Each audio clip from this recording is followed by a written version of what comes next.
Alright guys, we are back with the Challenger again. I know I said in my last video I wasn't going to post it if I got the opener working, but I think I am going to post that just since I took the case off of it. You guys can see what it looks like inside, plus you guys can see what this was doing before I fixed it. But today we're going to be running the Challenger on the rail.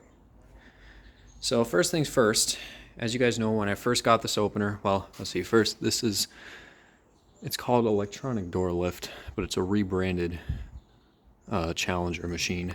It's model CH1000. You can't see with the receiver in the way, but it's model CH1000 and it was made in 1984. Now this opener, when I got it, it would just click when I would try to run it. And I said in that other video I was hoping it was just the limit switches that were bad, and well, it turns out I was right. So what I did is, so the capacitor is wired through the limit switches. So the way this works, right now it's on the down limit. So there's a closed circuit on the down limit. So that's gonna, so now there's, what am I trying to say? So now the only wire, so when it's on the limit, it breaks the connection through that capacitor wire, which is what stops it. So there's only connection through one capacitor wire. That's the direction it's gonna run in. So this thing, so what I did is I bypassed one of the limit switch wires. I connected the wires straight together, and I got this thing to run. So what I decided to do was actually, let me go grab, I actually haven't, I'm gonna go grab the other limit switch here.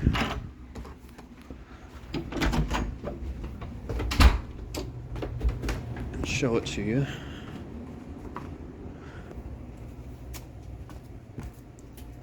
Is it here? So this is one of the limit switches. It's stuck pushed in. This is the other one.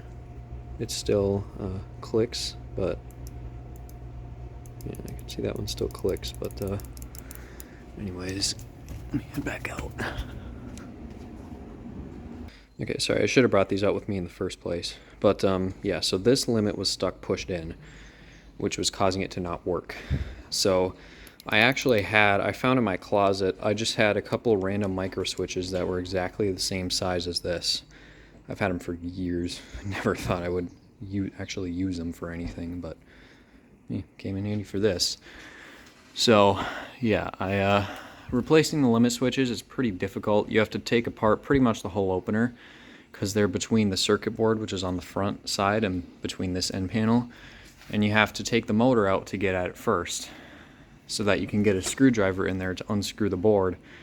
And you have to hold these tiny freaking bolts, or nuts I guess, to keep those from turning. It's pretty difficult to replace the limit switches in this. Well, not necessarily difficult, you just have to take the whole thing apart. But I did get that working. And this opener, I was actually very, very impressed with how quiet this thing is. When I ran it off the rail. So getting the opener itself running was only half the battle. As you guys know, when I got this, the rail had been cut in half. And so that's what what I've been spending my past couple days doing, is rebuilding this rail to get it working again. And well, surprisingly, I actually got it to work. So basically, so first, the rail was cut in half. It wasn't a very clean cut. What I did here is I just took a couple pieces of angle to bolt them together with. The problem was it wasn't a very clean cut. I had to do a lot of, when I tried to straighten out the rail, they just broke, which didn't really help. But I had to do a lot of filing and bending and unbending and drilling and bolting. It took a while just to get these two parts of the rail lined up so that the trolley would slide across it smoothly. So that took long enough on its own. Then I had to make a front idler. What I did, I originally said I was going to use a LiftMaster idler, but this idler is from one of my Genie chain drives, one of those little tiny ones. And this actually fits almost perfectly in the rail. And it's the same kind of system with the bolt that pulls it to tighten the chain. So I figured I would use this. I just put some self-tappers through these holes in the front of the rail here, and I still have room to put a pin through here to mount it to the header. So that actually, I did have to put some angle here, by the way, to hold it down on the front end. I just kind of lazy and just have one bolt. Well, I guess this other one doesn't go all the way through. But yeah, this is what I did for the front. And like I said, I just put some angle here. So I'm honestly pretty surprised that I actually got this to work right. Now, let's see, this piece here, this is a little stopper. Now, one of the issues with these openers is you could pretty easily force them open. So this piece is a little stopper that this inner slide would kind of lock. Let's see if I can, yeah, so you can see how this inner slide moves. So if it's closed, if this piece were back here, this would be when it's closed. It's pulling, it's getting all the pressure on here. So it pulls it this way. This piece would get stuck on here. But when the opener pulls up on this side, it would pull out this way and it would separate from the rail and allow it to slide past. These are the limits. They are chain dog limits. See, here's the down one right here, and then this is your limit switch. These are your force adjustments, are just with these little wing nuts here, and on the back of the opener are your gears. And then this receiver is the original receiver to this opener, along with this would have been the original remote to this receiver. I'm really glad this receiver works because the other multi-code receiver I have is only like 3 years old and it doesn't work already.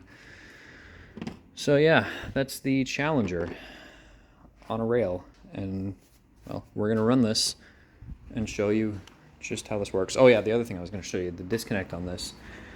So the inner slide pretty much just sits over this pin here. Oh yeah, by the way, when I bolted these up, I used these flat bolts. They don't go all the way through because they're square heads, but I did end up having to pound this little pin through the trolley a little farther to keep it from scraping. But the inner slide sits on this little thing here. The way the disconnect works, there's a lever down in there that essentially pushes the inner slide up. So if I pull down on the release rope, you can see it pushes that up, and now I can slide the trolley out. You can see that little pin down there that moves. And then to re-engage it, it just kind of sits on top. So that's how the disconnect works. So anyway, I've been talking for long enough. We're going to show you how this opener works. Here we go.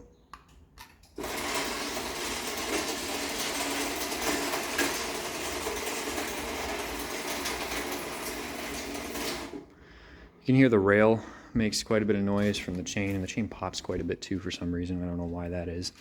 But you can hear the opener itself is actually very quiet, and you can see the rail works perfectly fine. So we'll run this back down, and this is as long as the opener is getting a command, the light shuts off on this one.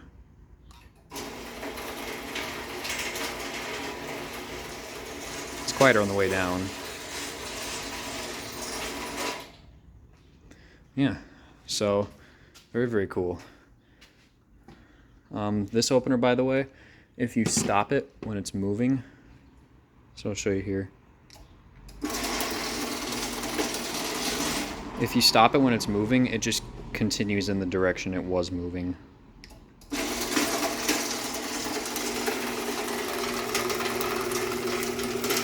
can see how the limit works there. It just pushes this plate over to hit that switch. And that's how that works. Alright, we'll run this down, and that'll be it.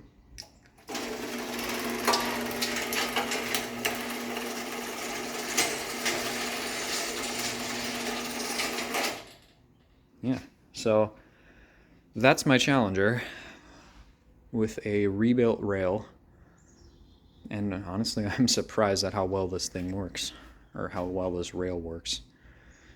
So yeah, anyway, that's about all I got to show you now, so thanks for watching, and we'll see y'all later.